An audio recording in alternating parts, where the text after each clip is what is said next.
Hi, Monal. Hi. A great welcome from Shivneri Foundation to you. Could you tell us a little about yourself? Okay, so my name is Munal Prasad. I'm a third year undergraduate student at the Department of Computer Science and Engineering at IIT Kharagpur, and I live in Raipur. And I plan on pursuing higher studies and going for a PhD after my dual degree at IIT Kharagpur. Amazing. So, what age did you start preparing for the competitive exam? Right, so this was after 10th grade, so I was around 16. Okay, and did you have this idea of that you wanted to get into IIT from a long time? Not really. It was something that I decided in 10th grade itself that I want to go for engineering. And I considered going abroad as an option for engineering, but due to financial constraints, as scholarships aren't as easily available for undergraduate students, I decided to go for JEE. Okay, and considering so in 11th and 12th, it was pretty clear to you that you wanted to get into IIT. Did you Yeah. also prepare for NEET simultaneously while you were preparing for No, JEE? no, I did not. I focused my preparation on JEE. Completely on JEE, amazing. And considering, of course, there's boards and there's JEE coming together, mains and the advanced. So it's very different examinations with very different exam pattern. Yeah. So, what was your primary focus on, and how did you come to that point that yes, I need to focus on JEE or yes, I need to focus on boards? How did you come to that point? Right. So the level of difficulty for what you need to do for advanced or JEE is significantly higher than what you need to do for boards. So I basically focus my preparation on advanced. As a byproduct, I was also prepared for boards and mains. For boards, however, as the exam pattern is entirely different, I stopped my JEE preparation during pre-boards and practicals, and around 15 days before my actual boards were to focus on those. I did a few past year papers. I did model test papers, so that helped me prepare for boards. And how did you divide your time between the boards that are coming up, studying for boards, plus of course there's homeworks and there's journals coming down on regular basis. So apart from the preparation, also there are a lot of aspects that you have to cover. Apart from just the preparation, there are other activities as well. Like there are assignments coming up from school and everything. So how did you manage everything together? Right. So I was a little lucky in this regard in the sense that I had a dummy school. So I did not actually have that burden of classes or assignments from school. So I only had to focus on my coaching and the homework I had from there and my JEE preparation for most of the year. And as I said, when boards and these things came along, then I would take off, then I would keep my JEE preparation aside for a while and focus on this instead. Okay.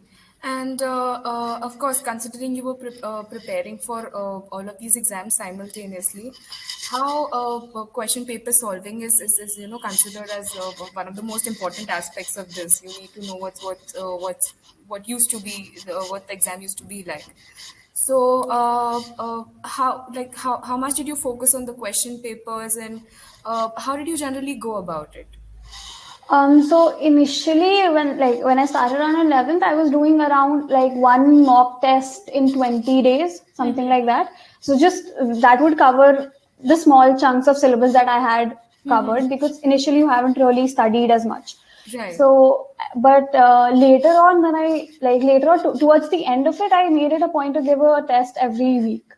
Like Okay. every Sunday, the first half of my Sunday would be doing the tests. The second half of the Sunday would be just not studying anything and just away from books and just playing or watching a movie or whatever I wanted to do.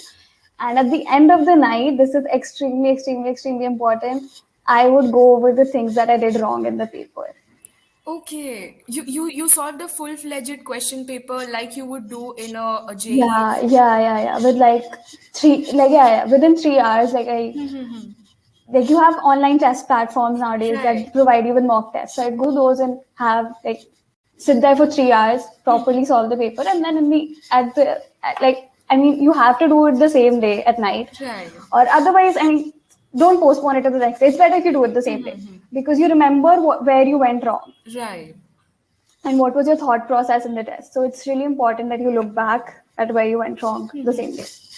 Now, the 3 hours question paper that you told me, that I think would be that I think something that should be a part of your daily routine towards the end. But what would you do when you've just started preparing? You're not aware of the entire concept, so it's not like you can go along with the 3 hour test. Right. So, how would you go about that? Like from the beginning itself, how do you incorporate these questions or getting a practice of these questions? Right. So, in the beginning, I think whatever chapter you're being taught, make it a point to go solve questions on those topics that very day. First, go revise whatever you've been taught and then solve questions on those topics because it solidifies the concepts that you've been learning. Right. And once you actually apply those concepts, it actually ingrains itself in your brain and you remember it. So did you have like a formula in which, say maybe in this week I would solve say 50 questions or 100 questions? No, Or did I you have didn't. anything like that I or did not. daily target? I don't. I didn't really have daily targets, but like whatever, like they want in terms of numbers basically. But like Okay. whatever resources were available to me, whatever books I had, I'd say that okay. So today I will solve. Today I will finish this the periodic table questions from this book. So I Right. will do those questions that day. There'll be about 60 questions. It will take me 40 minutes. It's not really that much time once you actually when you get to it. Right. Now, of course, considering you have a timetable ready and you have the schools also, plus even you must be having like a timetable that is set. But there's also that you give in a little extra, that considering everyone is following the timetable, you try and give in a little extra considering it's a competitive exam. Yeah. So, how much, what do you think is the importance of self-studying, when it comes to these examinations? So I think no amount of watching lectures can get you through jail. And so you have to, at the end of the day, give in that time. And I know it's really painstaking to sit by yourself and just focus on one thing, and just shut everything off. But you have to have that determination and you have to put yourself through it. Right. And there is no shortcut for this. True, true, true. While of course, while preparing, what did you focus on exactly? Like question papers, or did you focus on the books that we know, the standard books that we're supposed to study out of the digest, or Yeah. did you go for online lectures or these NCRT books? What was your strategy? Like, how did you start that first this, then second that? How did you go? Right. So, I used to study whatever coaching, whatever material was provided to me by my coaching, and I used to study like whatever the notes were that I made in class. So I used to go through those, and after that, it was mostly question based for me. Like I would solve questions, I would figure out the techniques, I would learn the techniques along as I go doing questions. So I think because just studying or just taking in theoretical information is A, very boring, and B, not that helpful. Right. So you need to. So my approach was mostly question based. Okay, question based. And how did you solidify your concepts? Again, solving questions. Solving questions. Yeah. Okay, okay. I mean, I'd ask teachers if I had any doubts or something like that, and something. I'd stay back after class for 5 minutes and just flip through the page and see if there's anything that I've marked as something I didn't understand. Right. I'd clear that out, go home, and then solve questions. Okay, and so how did you think, considering mains and advances are two completely different exams, even from the same set, but they're completely different, how the marking goes, how the portion Yeah. is.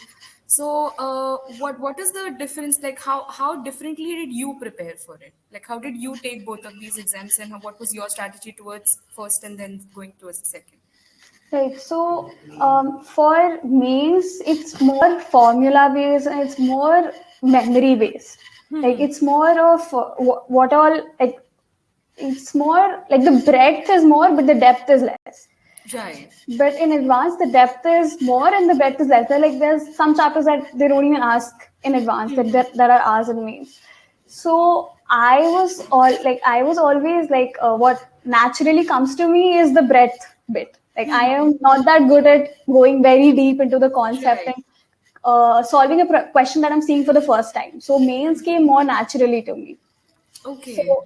so that way that was easier. So I had to kind of just focus on like, so I studied obviously the syllabus that is assigned for both, and for advanced, I did like I made sure to do all the medium level like till the medium level problems, because the hard Right. level problems, that's not, you can, I mean, you can do it or you can't do it. You Okay. can't really like, there's some problems that you can do them only if you've seen them before. You Right. can't Of really come course. up with that technique in the middle of the test. So I kind of set that aside, that it's fine if I can't do these, but let me do the rest that I can do. Right. Perfect. And so, considering the difficulty level of this exam, do you think a person, like a student, can, in 11th and standard, 11, 12 standard, can rely only on self-study or only on these NCRT books to clear mains in advance, or does that person has to, would need a little extra? I think you would need a little extra because the NCRT books do not actually cover everything. Like, not one, they don't cover all the information that's asked. Two, they don't show you the different kinds of Right. problems that you would be exposed to in mains and advance. So you do need a special kind of a tuition or something that is dedicated for this, where people know that these were the questions, these are the kind of questions you'll be asked and stuff like that. Right, right. So, considering even if you're out, it's a long process. It's a 2 year long process. You can, whenever there's an exam coming at hand, like maybe chalo, you can avoid all of the social situations, or just like watching a movie. You can avoid that maybe chalo, two weeks I have to put into my exam and then it's done. But for you, it's 2 years, 2.5 years. For some people, it's a lot more than that also.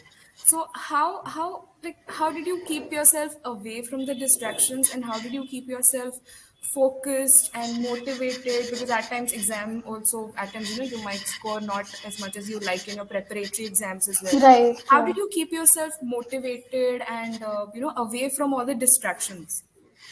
So, for the first part of your question, for the motivation, I think I have a lot to owe to my peer group. So, when you see students that are with you struggling the same, you don't feel like you're struggling. Okay.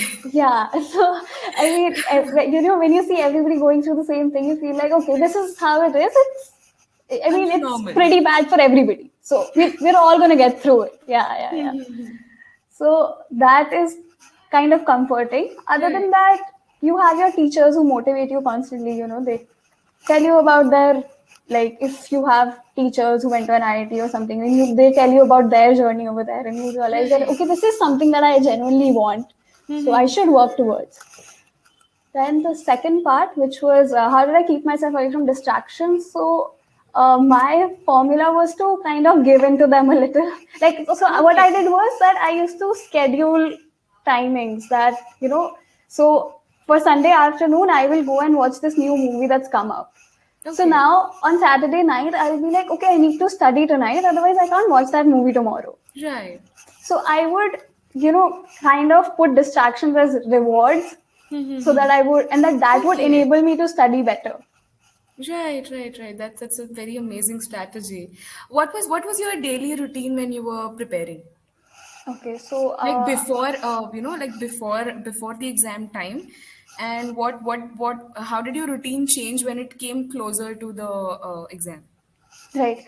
So I would wake up at 8. I would study, like I would get 2 hours of studying before breakfast and everything. So 8 to 10, I'd be studying. After that, I'd get ready, go for breakfast, all of that.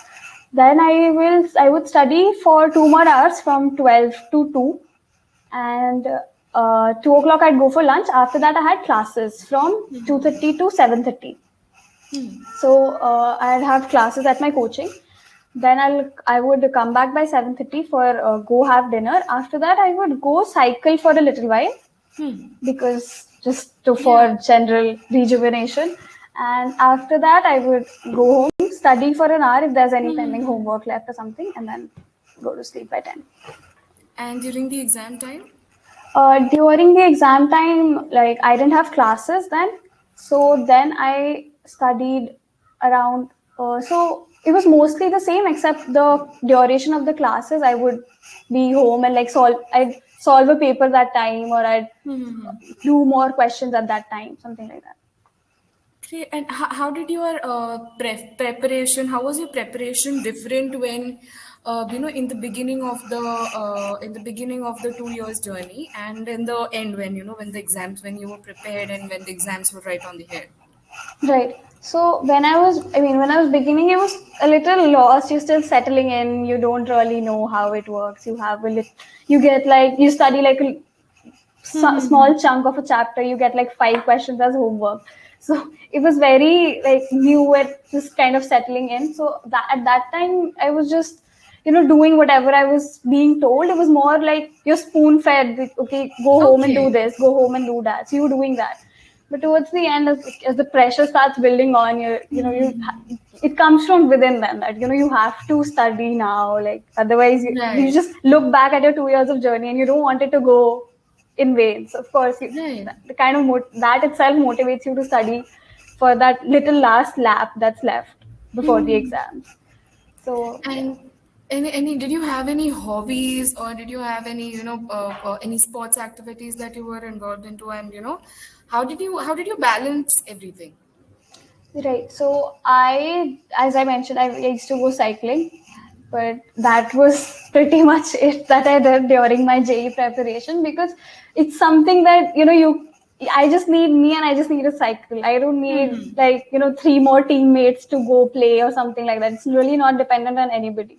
So I used to go pick up my cycle and go cycle. It's something that I enjoyed, something that made me feel refreshed away from studies. So yeah. Right. Perfect. And considering, of course, the exam itself is pretty difficult. The themselves are pretty difficult, but what adds on to it is the negative marking. The difficulty of the whole situation. So, how did you go about it, and were you aware? Like, did you, even while preparing, you were aware of the negative marking, or was it while solving? How did you how What was your strategy to tackle the whole thing? Right. So, like I knew from day one that there is negative marking and that I should be, more aware of what questions I've been marking. But having said that, I still, in the initial tests, you have that urge to just mark an option just because it looks right. You don't have any Right. logical explanation for it, but it just looks right, and you kind of take a chance on your luck that, what if it just goes correct? I'll get +4 instead of a -1. But I really advise you to not do that, because chances are you will get a -1 and you won't get a +4. Right. So, and a 0 is any day greater than a -1. Right. So it's better to leave, if you're not sure about a question, it's better to leave it unattempted than go for than to make, like, out of desperation, go for an option that you don't actually Right. know about. And what about the questions that you're a little skeptical about? Like, maybe 50%, I know 50%, I do not know. How do you Right. go about So, it? I mean, I would take a chance, like, if I've done like 60-70% of the paper, I would take a chance on like a couple questions that, okay, maybe this goes right, maybe this doesn't go right, but not more than like two or three, because it's probably gonna, like, you have to consider the possibility that it's gonna blow back in your face. So, Right. yeah. How many questions would you suggest, like, a person to solve? Like, how many questions would you suggest? Like, how many questions did you solve? The paper, in the mock Yes. tests. In the mock test, I would solve about, like, I would attempt about like a 65%, something about Okay. that. And Okay. then I would score about 50%. This Okay. is kind Okay. of how it And that works. should be the same strategy during the final exams as well. During the final exams, you kind of end up attempting a little more than that, because at the coachings, they set the paper a little tougher than Right. how it's actually done, especially for mains. I mean, it's relatively easier, the actual paper, Right. as compared to the mock tests.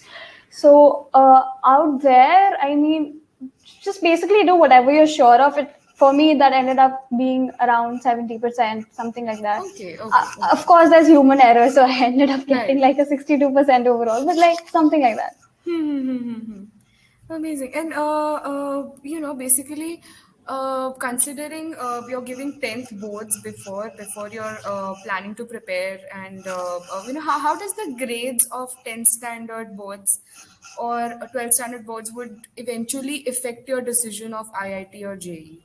Like, should you think it should matter, and how much, and what exactly should we should be looking out for?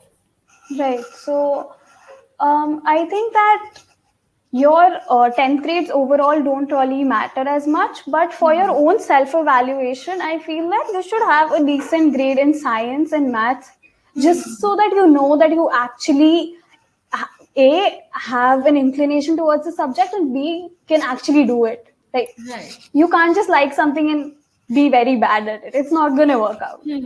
So you need to have a little bit of both to actually go ahead with this decision. Right. And did you have any inclination in the beginning, like when you were a child, or when was the actual moment, and what was the thing that actually made you choose this? Right. So, I mean, so I always wanted to be a doctor since I was a child, Okay. because I saw doctors around me and I found that very appealing. But like when it actually came to studying, I found like math a lot more interesting and stimulating than biology. So I was like, Right. and physics is something that I do not like till Okay. date. So Okay. it's just like, it's something that I find interesting, but I'm not good at. Okay. Okay. So even when you find it Right. interesting and you don't get marks, the interest sort of fades away. Right. So I had my inhibitions about engineering because I did not like physics as much. Okay. But I really liked math, and I had computer science in ninth and 10th. So I really liked that too. So I decided to, bear with the 2 years of physics so that Okay. later I can Okay. do this, which I actually want to do. So, considering you did not like physics, or did you find it difficult? What was your situation? I found it difficult. Like I said, Okay. I found it interesting, but I never got marks. So I Okay. found it difficult. So how Yeah. did you tackle that? Because eventually, everything, even if you like a subject or you don't like the subject, questions are gonna be there. How Yeah. do you still have to be, at least better than average to get into the college that you want, considering Right. the exam that you're opting for.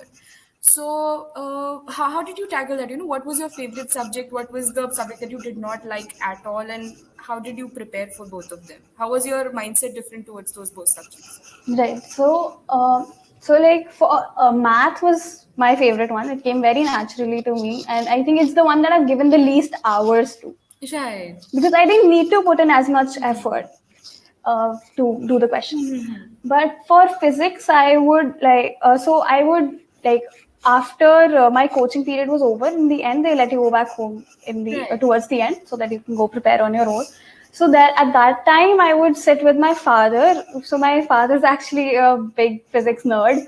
So we would sit together and solve questions at that time. And so I basically, I did most of my physics in the last 6 months, because even though I had been doing it, it's not like I had sort of been neglecting it a little, which is Right. not something I advise anybody to do. But so afterwards, what I started doing was, I would like, you have to give it that time. Like Right. I had to give like 2 hours of physics to every day. 2 hours to physics every day. Sorry. So I would have to do that. So I would Right. sit and solve questions, go through the previous topics, whatever questions I didn't do, understand why I couldn't do them, come back, do them again. So it is a painstaking process, but you have to go through it. And eventually, I mean, out of the three, I got the least marks in physics, but okay, they were still decent. Nice. What was the day like? Like, a day the day before the examination. Okay, okay. I mean, there is a lot of pressure, Of obviously, course. because something that it's like your every single minute since the past 2 years has been leading to this moment. So Exactly. you feel that immense pressure that is there. But I started revising everything around like a week before the actual day. So I made a strict proper timetable that I'm gonna like I made a proper schedule that I'm gonna do these chapters today, these tomorrow for 1 week, so that on the last day I can just like bank on the fact that I've done this. You have put in the effort, whatever there was need to be done, you have done it honestly. So now it's time to relax. So on that last day I Right. did nothing. I went through some last like I had a page on which I'd written some chemistry formula, some chemistry reactions and some physics formula. I went through those just as a recap, and that's it. Like I don't think I studied for more than 1 hour on the last day because there's so much. I mean, go out for dinner with your family, do everything else because whatever was to be done, you've done it already. Right. It's Exactly. time to Amazing. chill now. And what was the day like when you found out that you've gotten selected in IIT? Right. So I mean, so I was very happy, obviously. So I was there, like, I wasn't really sure what colleges and all I'd be getting at that Okay. rank and everything. So I quickly got into that. I checked out what all viable options be there for me at this rank and everything. So then I found out the available option. I was like, okay, this is good.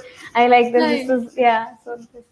I mean, it's mostly get. I mean, my family was very glad, so you feel happy seeing them happy. And I was like, okay. And what was your, how did you come down to choosing computer science? Right. So computer science is something that I knew in my head I wanted to do when I Okay, okay. started preparing for engineering. Like I mentioned, I was interested in math and Right. computer science that I had done in school. So I knew that I wanted to go in this field itself. So that's just how it is. That's great. And what was it like when you went to the institute, for the first time, and what was it like? So the first time you go, I mean, it's sort of intimidating because there's so many people and you don't really know, and it's like in any new place basically. Right. So and everyone's really helpful. They have like a 1 week orientation program where they tell you about different things, the whole campus, the activities, whatever the classes are, the professors from your department, who all they are, and everything. So they made you meet all that. And it feels kind of like it feels great because it's something that you've worked so hard for. This because before that, it's like you go to like fifth grade. Whatever you do, you're gonna go to sixth grade. Like, Right. it's not something that you worked particularly hard for ever. But like for this, it's something that you did. This is you have earned this for yourself. So that Right. feels pretty great. And what is your routine like in the institute? So in the institute we have classes from 8 to 5. So I mean it's not like 8 to 5 every day. 8 to 5 is the slot. There's some there you may have classes, some slots may be empty. So it's like that. After that I come back. I have some snacks and then I go to play. So I play basketball in college. I used to play basketball in school, but I dropped it during that JE period. Right. So I picked it up again in college, and I played for my college in the Inter IIT Sports Fest. Oh, So that that's was pretty amazing. great. Yeah. So that was pretty great. Then after that, so I would go to play from like 6 to 9. Then I'd have dinner, and then I also joined a dramatic society in my first year in college because you're exploring your interests. And in the Right. first year, you don't really study as much because you've come from JE and you've studied so much. You A don't want to study, and B you don't need to study as much. Okay. You kind of just explore your other interests, get Right, pick up right, things that right. you left off because of JE and all. So I joined the dramatic society. So I would have practices for that from 9 to 11 or something at night. And Right. then even after that, I mean, you don't really go sleep. You go hang out with your friends. Exactly. So yeah, Considering you live on the campus. yeah. That's really amazing. And what should a person expect out from the process? Like, when in the beginning, generally, you do not expect it to be this long or this difficult. What should one expect from the entire process? You're gonna have to slog. I mean, that is the crux of it. So be ready for putting in like hours and hours and hours of work for no immediate rewards because Right, you won't get it. Right? right, So, I mean, there'll be like mock tests in 2 weeks or something. You may perform very well, you may not perform very well. It doesn't matter. Your job is to work. right. So focus on the work. Just like focus on the work that you're doing and not on the outcome of it. I know it's easy to say than to actually Exactly. do, but try to focus on the work that you're doing and try to keep doing it honestly to yourself. Hey, amazing. And considering now that you're in third year, you have another 2 years to go. I'm pretty sure you must have started off with your internships and with the pre-placement offers on the way. So, what is it like? Like, what is your journey ahead? Like, from now, what happens after this for you? Right. So right now I'm in my third year. So I will have a internship, like a college internship drive on the next in the next August. So for that, there's companies that come. There's tests and interviews and several Right. rounds of that. So you go through those, and they give. So I'll probably get some internship, hopefully a good company. Then after that, you can.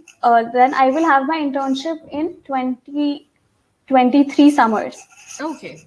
Yeah. So after that, I will be. So after that, I can either choose to sit for placements, or I could go for like some higher studies or something like that, which is Right. something that I plan on doing at least now. So I have a BTech plus MTech course. So I plan on going for a PhD in the US after my course here is complete. Okay, that's really amazing. I just have one tiny question.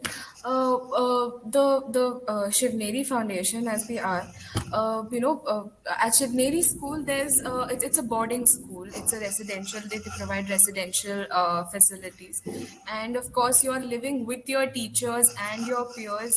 How do you think would that what is your take on that, like a residential school only for IIT and JEE preparations and NEET, of course? Yeah, I think that is wonderful. Honestly, like I was in a boarding school from 7th to 10th grade in Dehradun.